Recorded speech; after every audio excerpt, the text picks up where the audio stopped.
Tana and Obsidian are two powerful note-taking apps with different focuses. Tana offers advanced AI, note management, and integration features, while Obsidian is highly customizable with a network-like structure and local storage using Markdown. In this video, I'm going to highlight some of the top features to help you better understand which one is right for you.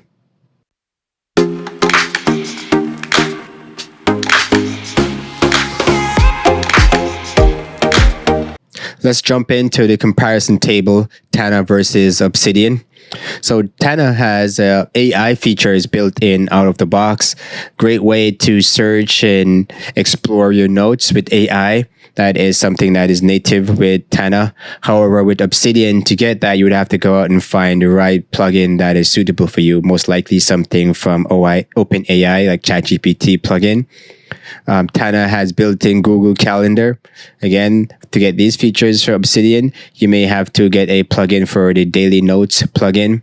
Tana has voice-enabled super tags, which is basically from the mobile app. You can speak to it and quickly capture your notes while you're out and about, and it brings that into the Tana inbox.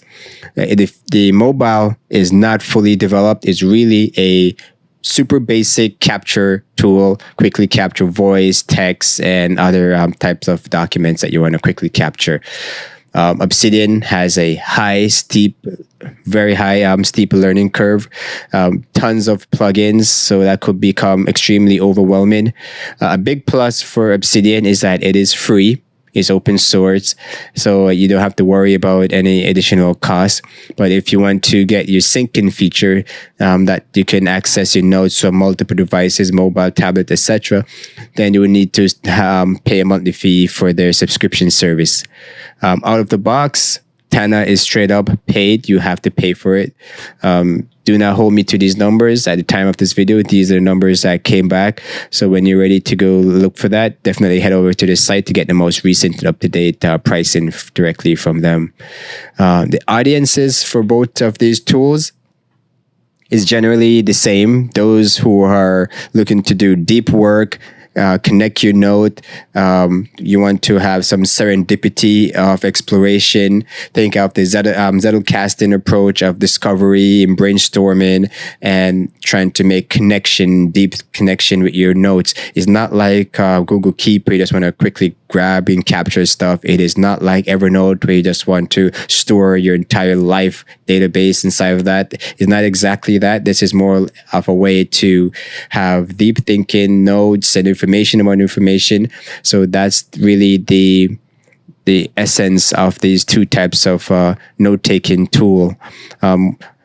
Obsidian is considered Markdown, which is future-proof. So when you save or export your notes, it's in a .md file. Markdown file is essentially a text file. I would say a negative against Tana. You don't really have that proof of longevity or how that information is going to be exported or saved for the future. So you really add the whims of Tana, and hopefully they provide some more insight. So Tana is really a black box, but Obsidian, your data is on your local machine if you choose it to be behind in your space. Another plus for Obsidian, has a great plugin for graph, so you could visualize your notes. It has a canvas and all these other super ways of visually looking at information with whiteboard plugins, etc. Tana has an amazing modern interface. So that's some quick overview for now, but let's jump in and kind of see what it actually looks like. So here we have Tana, and we start with our daily notes, and today's this date, Wednesday, July 31st. You can start typing and making notes. Today, this is a sample note. So what makes this really special is that I could dig deeper into any one of these and make more details about what's happening here. So I could highlight it and I could tag this as something, and I could say this is a fruit. And what that means is all of the properties or metadata or attributes that is associated to a fruit, they're now available inside of this this note that I highlighted. Brings in the icon, and you could say a fruit belongs to a specific branch. But let's say there's a branch called episode 15, and I'm going to say hashtag branch.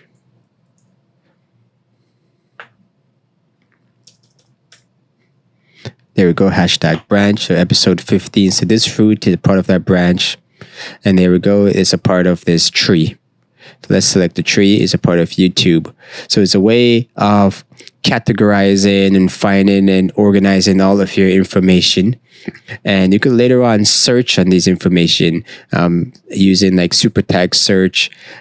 It's really cool. So let's try and see if I could find everything about Maven garden. There you go, list of gardens. You could see here inside of YouTube, these are all of my episodes, and could go in and expand. I understand this might be a little bit overwhelming at first. There is a learning curve to this, but again, this tool is not for the average Joe. It's really for the advanced note taker that want to go into deep thought, deep thinking, and it's really geared towards searching your information and trying to service information up from within your personal knowledge graph. But here on the left, you could also have workspaces for collaboration. But in my opinion, I believe this is really meant for personal knowledge management. So let's jump back to today. Minimize this and give maybe another example. I want to insert a PDF file. So I'm just going to drag something over here. Boom. And then there's a PDF. Expand on that. I could go into this PDF and I can make some sample notes about this PDF document. If I wanted to, I could probably head back over and do today and say that this is a hashtag PDF, and I'm going to apply PDF to this. So this is now a PDF. But what is a PDF document in my personal knowledge management system? So let's click on that. And we can go over and we can configure this super tag.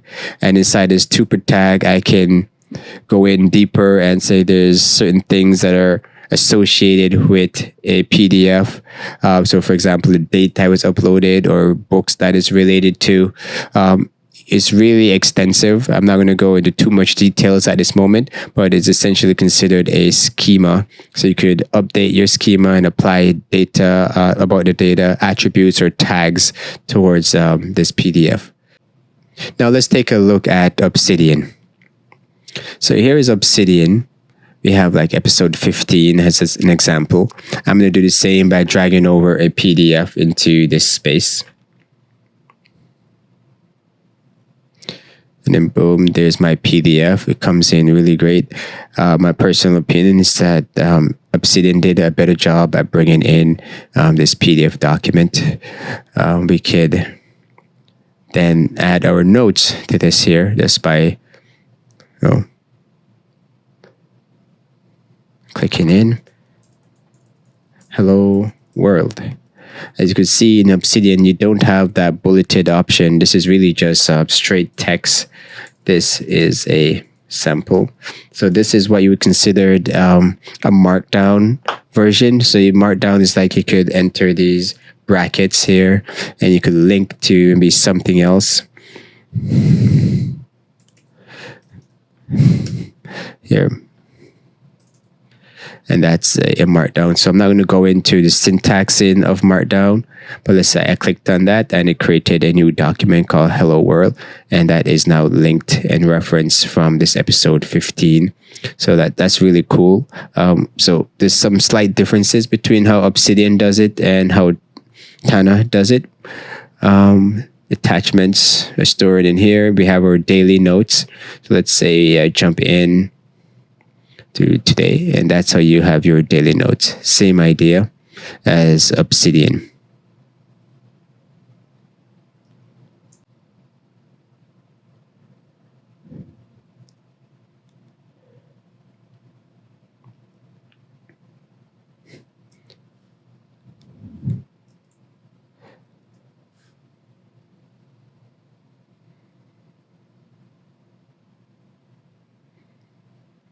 Now let's take a look at Obsidian.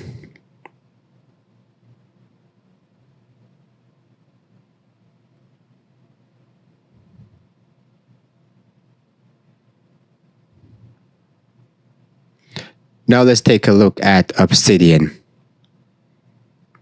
So here in Obsidian, we're starting in the daily notes page. So just like before, I could drag a document over and then boom, there's my PDF. Personally, I like the approach of Obsidian. It brings it in very clean, very nice. And let's see if I could add some details about this PDF. So that's the full PDF embedded in the page. I really like this approach. Hit the pencil, make some edits. And a key difference that you see right away in Tana, everything is bulleted, which is a tag, but here is Markdown, and it is not exactly the same. You could do some Markdown syntaxes. So let's say I go and I want to make this a page. Hit enter. Now I'm going to click, and then there's that page over here. So and it's instantly referenced back over. So you automatically start linking your notes. I'm not going to go into too much details of the syntax. I just want to give you an overview, quick, brief overview of what the differences are. Over here, we have Smart Connections. So that's a separate plugin. I'm not going to go too much into that, but essentially you can use this to interact with your notes using AI.